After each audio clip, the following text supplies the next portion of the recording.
Bills Mafia, what's going on? Welcome into the Wednesday, October 16th edition of First and Five podcast. I'm your host, Dave Myers, owner and founder of Built in Buffalo. I have a really special guest. I've been trying to work with this guy for a while, but he does like a million podcasts, and he's really hard to get a hold of, but we love him. It's Patrick Moran from the Talking Buffalo podcast. Patrick, how we doing, man? Wednesday, how we doing? I'm doing good. I got to tell you something, man. And this is, I've watched your show before, and I usually gloss over intros. I'm not typically interested in intros, but just watch this full one. I'm a little bit envious, man. That's a pretty dope intro, man. I feel like now I got to step my game up. That was some cool graphics. I liked it, man. I kind of got the juices flowing a little bit before we even start talking here, man. Well done. Did you get the Stone Cold Steve Austin vibes from that a lot of people are telling me? I didn't even think about it because I made the intro and I didn't even think about that until a buddy of mine said, dude, your podcast feels like a Stone Cold entrance. Did you get that? Because I know you're a wrestling guy. Yeah, I am a wrestler. A little bit. It did have a start of a wrestling show, maybe if not Stone Cold specifically, but it kind of felt like the beginning of a wrestling show that vibe, man. I liked it, man, and kind of feeling it a little bit already. Let's go. All right, I like it. Well, we're gonna talk about Amari Cooper. If anybody has seen the title or the thumbnail, obviously this is the biggest news coming out of One Bills Drive this week. It was all about Tuesday up until the trade. It was all about the Bills, beating the Jets on Monday Night Football, and then of course, you had the Davante Adams trade come through. So let me get because I like to get people's first reactions when you saw that the Bills traded for, when it came across your newsfeed, whether it be on X or wherever it was.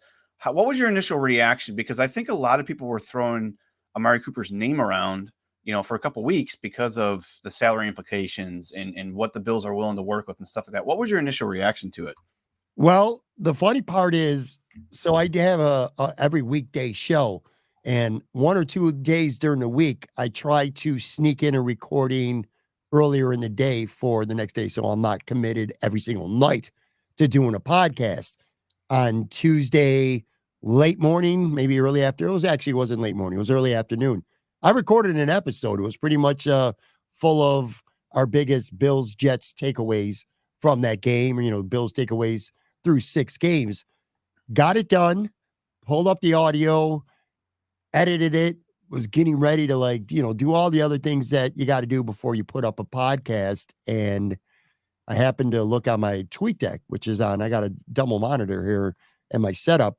And I see the tweet from Ian Rappaport saying that the Bills have traded for Amari Cooper. And the first thing I did instantly was click on Ian Rappaport to see if it was some kind of bot or, some kind of phony name. And then I see bam, bam, bam, 4 or 5 of them in a row. I have my first reaction was, I don't want to say it was disbelief, because I thought there was a very good chance the Bills were going to trade for a wide receiver. And I thought Amari Cooper was very much in the mix. He made sense from the very beginning, given the team that he's coming from, given his salary, the fact that he more or less is a rental, his age, all these factors, and that the Bills needed a wide receiver. You don't need to be a guru to know that. You watch the games, you could see that they needed help. What surprised me more than anything else was the timing. Now, Davante Adams gets traded to the Jets earlier in the day. I thought that might accelerate the process a little bit with the Bills. Did not expect it to happen on the same day.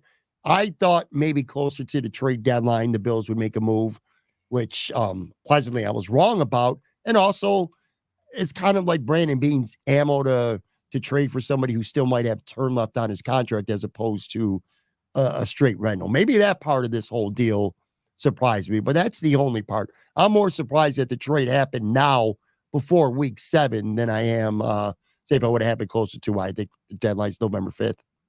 Yeah, I think Beane didn't want to wait. I think that he probably knew, because we know how smart Beane is, and I think that he probably knew that there was going to be a ton of suitors for his services. Being his contract, he's making $800. He's making a league minimum this year because the Browns restructured him. My thoughts on this, because I had Ryan Talbot on Monday, and Ryan Talbot brought up a really good point that he thought that the Bills would definitely make a trade if they lost Monday. So let me ask you, Do you think that the result of Monday's game had any impact on this whatsoever? Do you think this would have happened regardless if the Bills won, if the Bills lost? Because if the Bills lost, they're sitting in the ninth seed in the AFC, standings overall. They're not in first place anymore. They lost the tiebreaker to the Jets. Now you have a 2.5 game comfortable lead. So you're kind of, I don't want to say you're playing with house money because I hate that term, but do you think this trade would have happened regardless of if the Bills won or lost, and it was already something that Brandon Beane had, lined up and ready to go? Because there was a story that I read that came out that when the Browns were talking to the 49ers in the offseason about it was going to be Amari Cooper part of a deal going to San Francisco for Brandon Ayuk, that fell apart for whatever reason. I've heard rumblings that the Bills and Brandon Beane were in on Amari Cooper back in the summer.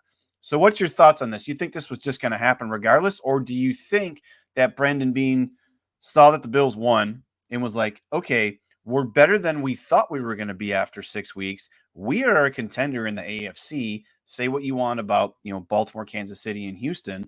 Like, what's your thoughts on that overall process? Do you think that this was something that was going to happen regardless, or he saw that the Bills won, took control of the East, and he's just now trying to push forward? It's not something that I thought was going to happen before the season started. I think Brandon Beane, I don't think he was lying when he said he expected this to be a transitional year. That's his way of saying that this team may struggle some. I think the expectation was the AFC East was going to be a lot better. The Jets, Miami. There are a lot of people out there that thought the Bills were the second, maybe even just the third best team in this division. To answer your question, I think Brandon Beane became more committed, whether it was Amari Cooper or someone else. I think the Houston game was the game where when you watch a quarterback go 9 for 30 because Khalil Shakir is not playing, in part because Khalil Shakir is not playing. And nobody's getting open. Nobody is getting open. Josh is pressing because nobody's getting open. Josh is playing hero ball, which he has not done all season with the exception of the game in Houston. Josh was making a lot of mental mistakes. I think there was a big lack of confidence maybe he had in who was out there because, again, to your point, nobody was getting open. I think the Houston game is where you watch that film and you're like, if you want to be considered a team that's going to be a legitimate contender this season, you got to go get somebody because, again, I don't think they will never say it, but I don't think the Bills, it's not even so much that they're 4-2, that's such a shock. I think it's a bigger shock that the Jets and Miami are where they are. Now you got a 2.5 game lead, and you're also reacting to what the Jets did. They trade for Devontae Adams. I think that Adams trade probably starts to drive up the price of poker for Amari Cooper if you don't make this deal. Now, I'm sure that offer was on the table for Brandon, or maybe it wasn't. I don't know that for sure. But the cost wasn't going to go down. It was going to probably go up as more suitors get into the mix. So he acted quick. But I think it was the Houston game. I think watching that game on film and just nobody getting open and what a disaster that group was without Khalil Shakir. That was, I think, the final trigger to say we got to go out. We got to upgrade the X or the Z position, whatever combination in that Cooper ends up playing.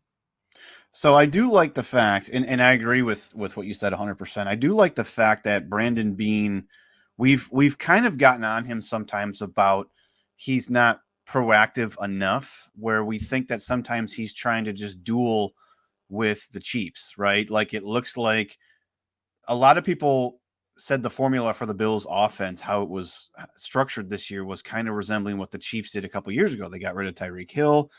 They relied on their quarterback. They relied on their play calling. They have a Hall of Fame tight end, which, the Bills don't, but you don't need the star wide receivers. So they bit the bullet on the Stephon Diggs thing. And I think a lot of us now, looking back on it, I think a lot of us now feel like that was so much more of a good move than we initially thought, that the $31 million dead cap. But do you think Brandon Beane finally was like, okay, we tried this formula. We tried to have a bunch of role players. And I said it back in, I think after the draft, after they drafted Keon, I said, all of these guys, and not Keon included, but all of these guys are going to have career years. They're all going to have the best seasons they've ever had just for the Bills to sustain offense. So Do you feel like this was a reactionary move to how the roster was constructed? Or I know you said he probably watched the Texans game and was like, all right, my star quarterback can't be going 9 for 30 because nobody can get open. We can't be throwing the ball 60 yards downfield to Mac Hollins, who can't locate himself out of a phone booth. Like we have to figure it out. So do you think it was a reactive move, or do you think that because we just got rid of a 30-year-old wide receiver. Obviously, there was a larger cap implication with Stephon Diggs to bring in, like you said earlier, a 1-year rental, very feasible cap number that comes along with him. So I guess I just kind of went down a rabbit hole. But do you think that this was very reactionary? And by the way, before you answer, by the way, Patrick just did his 900th podcast, and I watched it, and he touched on this a little bit. So that's why I want to bring it up here, because I really liked how he spoke on that. So do you think that this was reactionary? Do you think that this is just part of his plan? Maybe we'll see what we look like as the season progresses, or what's your overall thoughts on that? Well, look, when getting rid of Stephon Diggs and eating $3 extra million in cap space to get rid of him wasn't just about on the field. That's obvious. I mean, that's not even debatable. Stephon Diggs he was and still right now is a very good player. So that went beyond just football.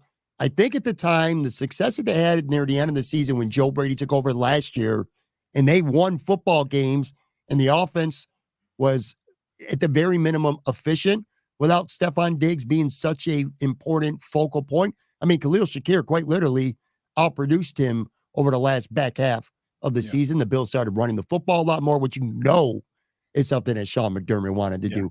So I think that was the premise going into the offseason, and getting rid of Diggs was in part because, again, not just on the field stuff, chemistry stuff, locker room stuff, whatever you want to call it. I'm not going to speculate exactly on what it is when I don't know that for sure. But what we do know is Stephon Diggs was not happy in Buffalo and needed to make a change. The Bills are in bad cap space. The Bills, again, I think found themselves in a situation where you get rid of Trey White and Jordan Poyer and Mitch Morse and Gabe Davis. These captains, Leonard Floyd leaves. A lot of, the heart and soul of this football team. Micah Hyde is for now retired anyway.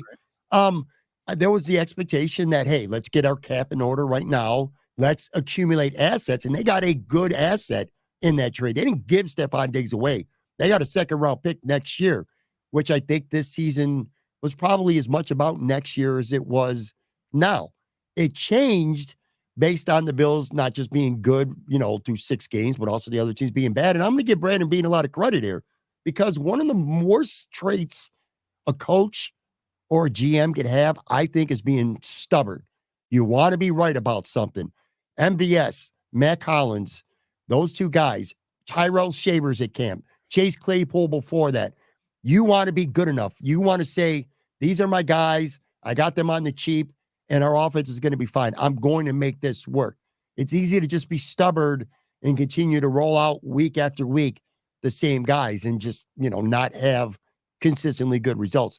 To Brandon Beane's credit, he figured it out that those guys aren't getting it done.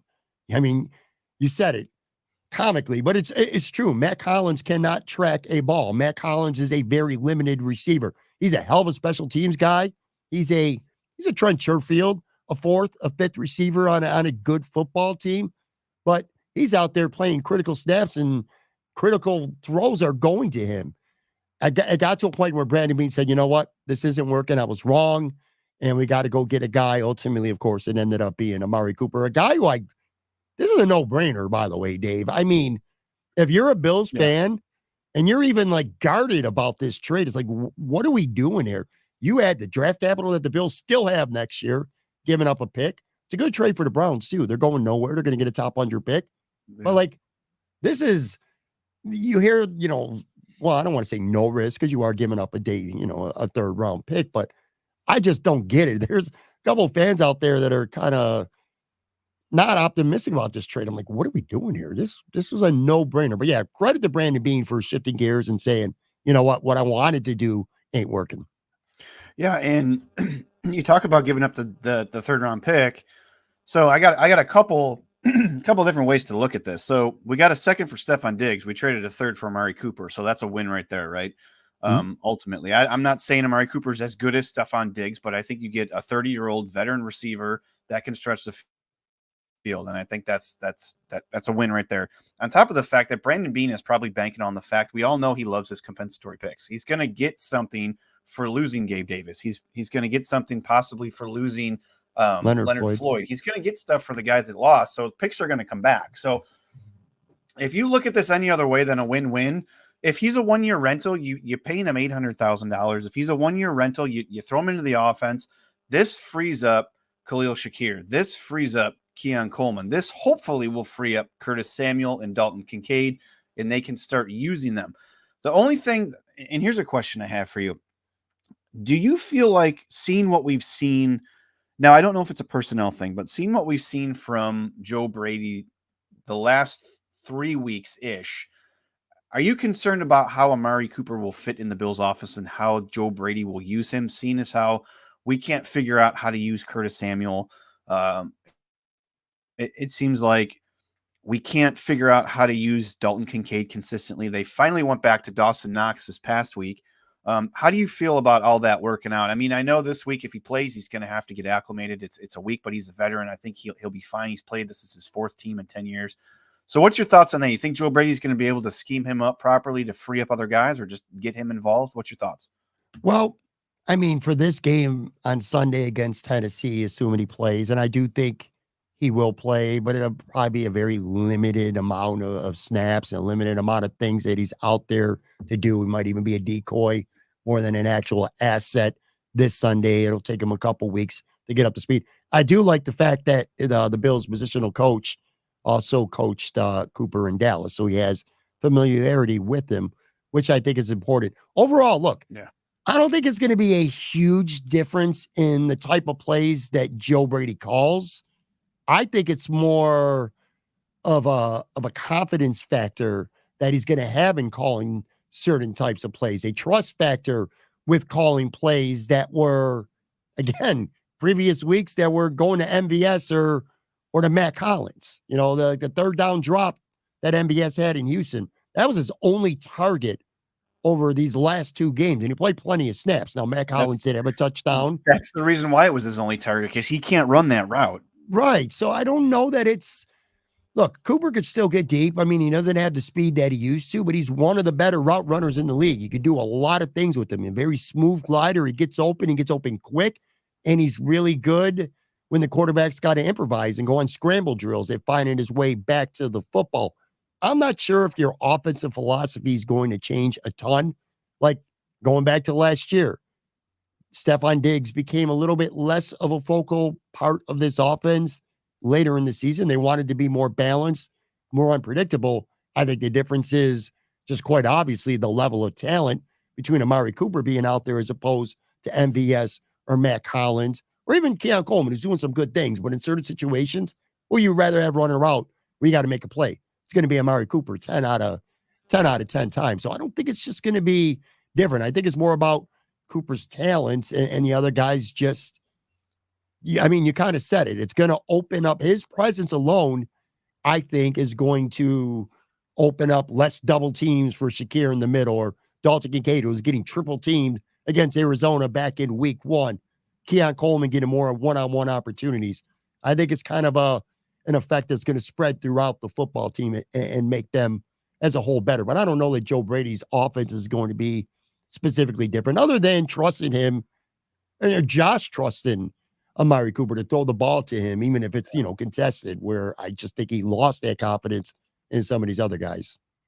And you know what I like about this signing or this trade is the touchdown that Mac Hollins, both of them that he's got, that crossing route, that is Josh's bread and butter. He loves that throw. We've seen him throw it to Duke Williams. We've seen him throw it to Jake Kumaro, and we've seen him throw it to Gabe Davis. I would much rather watch him throw that to Amari Cooper than Mac Hollins. And I'm not knocking Mac Hollins. I do think that he is a great value for this team. Obviously, the off the field stuff that he brings to the locker room, but he's a special teams guy. He should be, like you said, he should be wide receiver 5. He's Trent Sherfield. He's this year's version of Trent Sherfield. He's going to make a play here and there, but so did Jake Kumaro. Jake Kumaro, every once in a while, you'd be like, where did that come from? Like the touchdown against Denver or the one big play he had against Tennessee down the sideline. Like, it's like once in a while, sure, put him out there. The defense hasn't watched film on him. He hasn't played in a game for a while. To me, though, a lot of people are talking about the drops with Amari Cooper because they're not doing the research. Okay, Amari Cooper had 128 targets last year. Amari Cooper had 1,200 yards last year.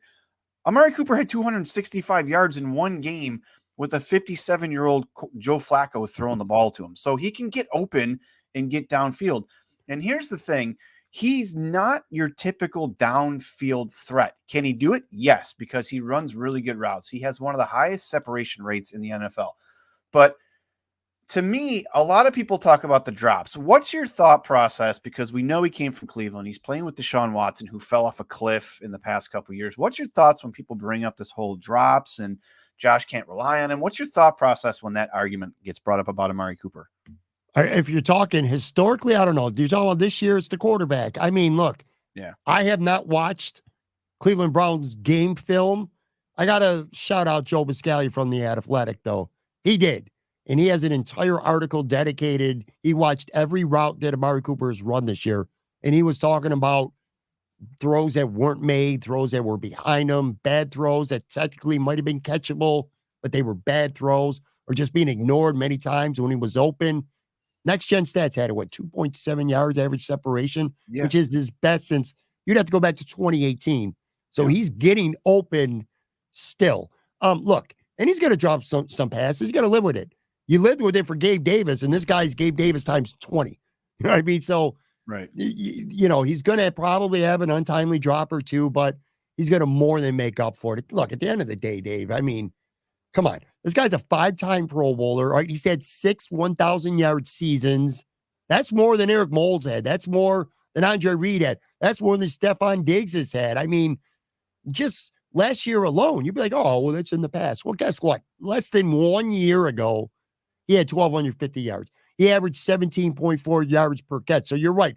He is not like the biggest burner in the NFL, but he had 17.4 yards per catch, which was his career best. He had 21 catches last year of over 20 yards, which was 10th best of anybody in the NFL. He's averaged over 14 yards per catch for his career. He's not a perfect player. Like I said, he's going to have some drops and things like that. But the pros outweigh the cons. And maybe he's not Amari Cooper of 3-4 years ago.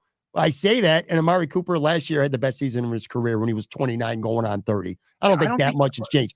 Joe Flacco was a quarterback. I don't think he needs to be, though. No, he if doesn't. I'm being honest. No. He you know, and I didn't mean to cut you off, Patrick. I'm sorry. No, you're good. The biggest thing to me is you have a quarterback that can extend plays, and the biggest plays that the Bills have made on offense, it seems, this year, besides in the running game, have been when Josh is off script and he gets out of the pocket. And if you watch the last, I don't want to say the Jets game, but the 2 games previous, it's mind-boggling. The guys are just standing there waiting for him to do something. Like, you have to come back to him. You have to try to get open.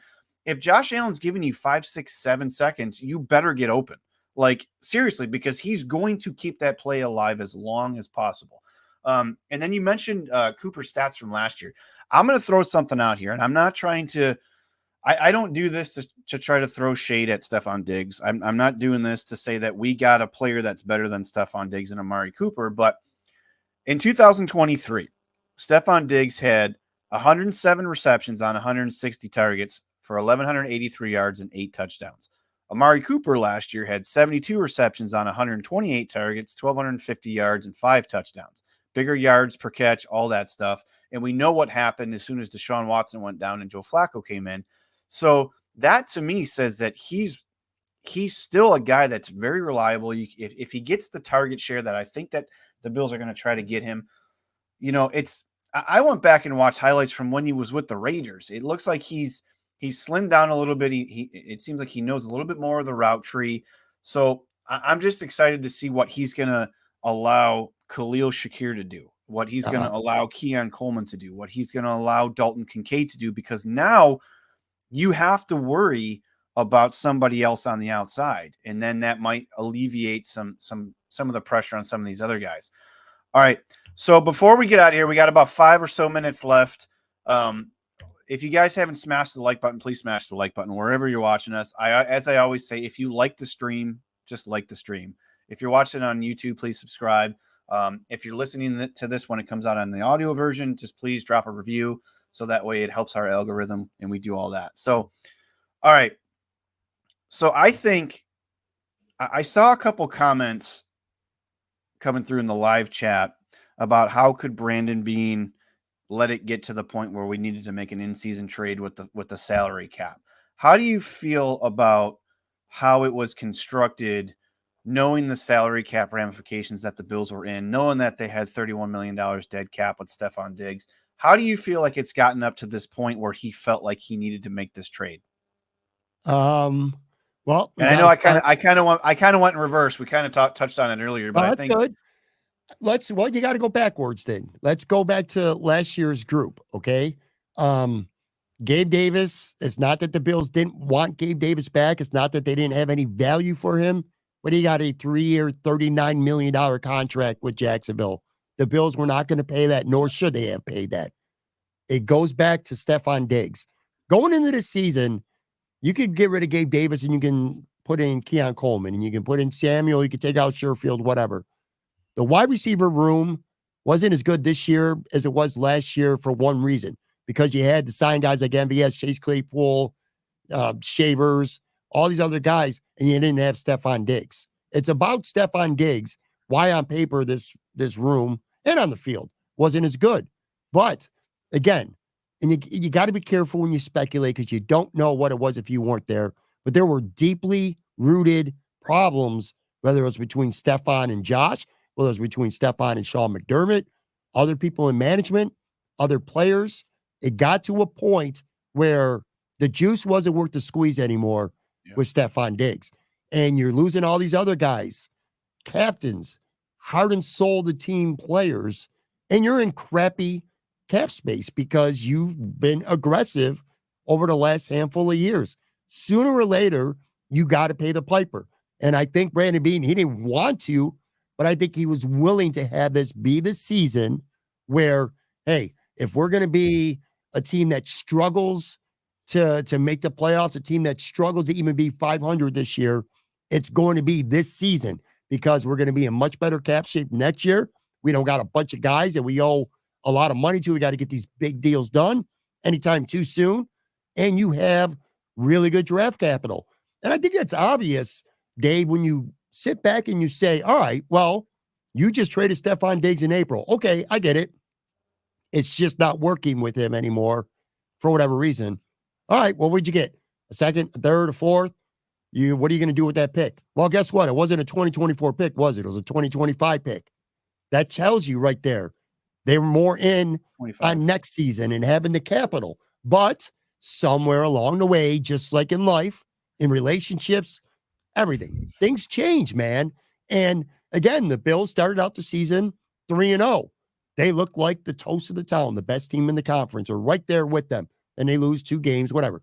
But again, Miami, the Jets, I don't think they're anywhere near as good as most people. And probably, if they're being honest with themselves, people inside One Bills Drive expect them to be. So you shift gears and you're like, we're in this, but we got to make a move. We got to make a move that actually moves the needle as well. We have to improve the talent on this team. We need a talented playmaker for Josh Allen because, regardless of what you think of the Bills right now, the Bills are in the thick of the AFC. They're 1, 3, 4, 5 teams in the conference right now that legitimately have a chance to win it. And the Buffalo Bills are one of them. So when you get that opportunity, you shift gears, you only give up a late 3rd round pick, you got to go get Amari Cooper.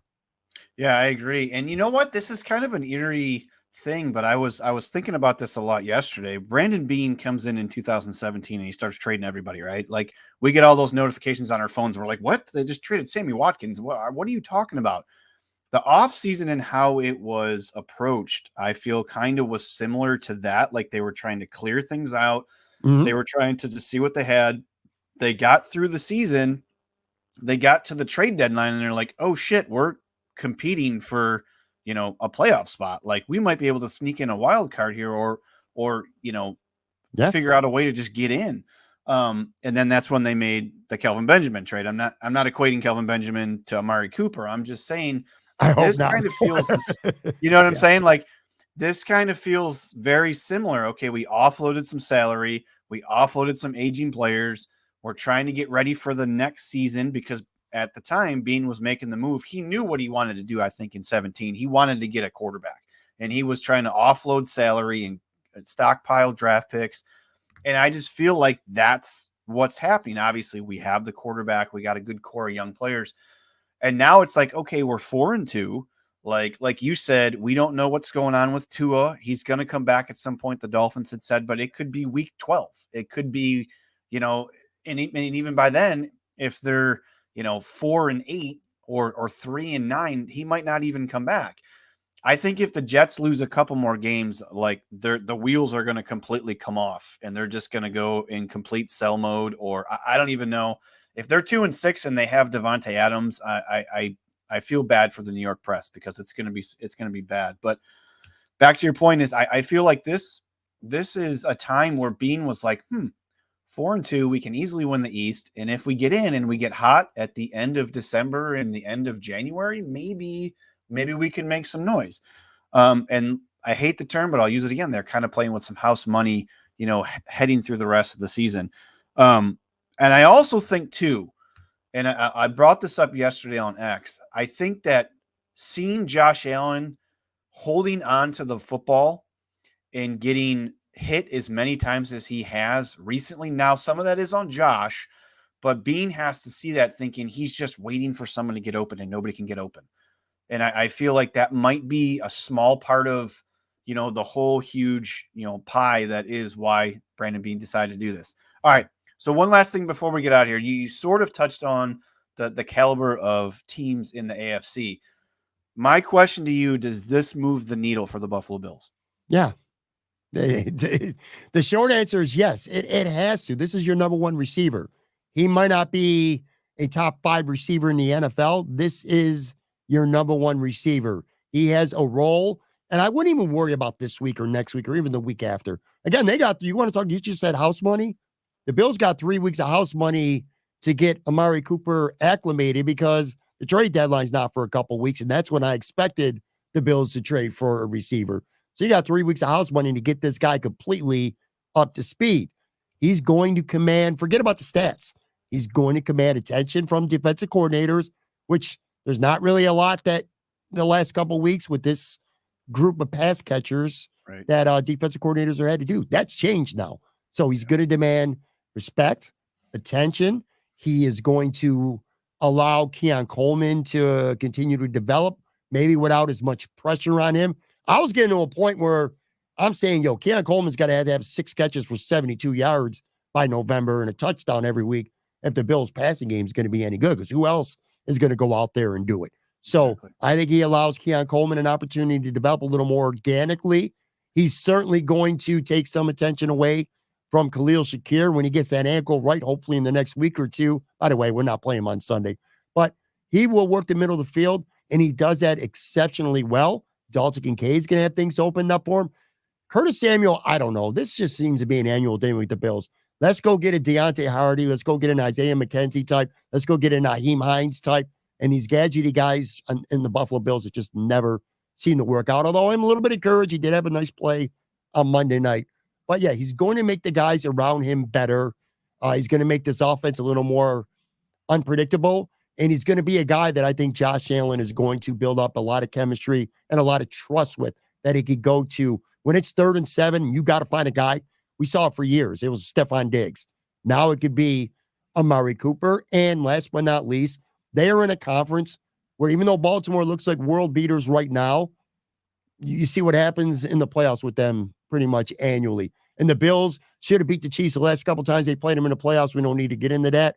Couple stupid plays or star players falling on their faces a little bit has been the difference. Houston, they couldn't have played any worse than Houston a couple of weeks ago, and they still found themselves in a position to possibly win a game. And a game where Josh Allen was 9 for 30. So this conference, there is no dynamos. There's no unbeatables in this conference. And if you had the Bills in the second tier, and I know this could be, I'm verging on a homer take here, but I think you put them right up there now.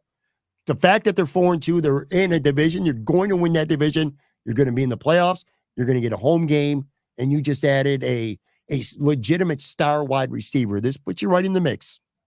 Yeah, and you didn't even touch on the injuries that they're dealing with. You know, Yeah. are we gonna get Matt Milano back? Von Miller, who everybody was making fun of for all last season, he's been a huge part of what the defense did the first 3 games. Yeah. You touched on real quick. You touched on the postseason. I want to see a player on this Bills offense, not named Josh Allen, make a play in the postseason. Or defense. Yeah. I mean, Stephon Diggs was talking all that talk all you want, but Josh Allen dropped a 70-yard dime in your hands and you dropped it. Gabe Davis, how many drops did we see in crucial parts? So I hope that this is something the catches throughout the season, helping the Bills move the change for Amari Cooper. Fine. I want to see what he can do when it's crunch time in the playoffs. That's why I want to hopefully see this move pan out. Because I don't want to have to rely on Keon Coleman. He's a rookie. I don't want to have to rely on Matt Collins in postseason. You know what I'm saying? Like I want that stuff to organically happen. We know Shakir's going to make plays whenever Shakir plays that because that's what he does. But all right, this was a great discussion, Pat. I really appreciate you coming on. So where can everybody find your content and what else you got going on for the rest of this week and in the future? Well, it's Talking Buffalo every weekday. I call it your weekday daily driver for Buffalo Sports Talk and more. We're on YouTube, got our own YouTube channel, Talking Buffalo on YouTube. You can find us Apple, Spotify on the audio side or wherever you listen to podcasts as well. You call it X. I'm old school, man. I'm going to continue to call it Twitter at Patrick Moran, TB. For the rest of the week, who the hell knows, man? I don't know. I record an episode and then something happens. The Bills are working out kickers today. We might be talking about a new kicker by the end of this week or early next week. Who the hell knows, man? There's always something going on. But not just the Bills, but Buffalo in sports. So, yep, that's where I am at every day. Real quick before you go, did you see that when Bean was on Pat McAfee? He said that when Brandon Bean was on the Pat McAfee show. Did you see what he said? I saw a clip about what? About Cooper? No, he said he was flat out asked if he's going to be making any more moves. He says, I'm always looking. Oh, yeah. I got 2 weeks and you never know what could happen. To me, GM that's like, though. ding, ding, ding. Here we go. Bringing a safety. Yeah, but dude, they got like $2 million in cap space. It's not going to be something. I know. I don't think it's going to be something significant. There's not really a lot of holes on this roster. We could have a whole entire podcast next time you want to talk about Damar Hamlin. But aside from that, true. I'm good with this roster, man. But yeah, you never know. All right, Pat, we're going to get you back on here another time because this was really fun. Conversation was this fluid and moving. So for Patrick Moran, I'm Dave Myers. This has been First and Five. We'll see you guys on the other side. You'll see me back here tomorrow. I have banged up Bills on tomorrow, so check that out and look for Pat once you guys get off here. Check him out. He just hit his 900th show. I don't know how the hell you hit 900 shows. I would have gone crazy by now, but this guy's show is awesome. Definitely one of the best in the Bills community. So for Patrick Moran, I'm Dave Myers. As always, go Bills.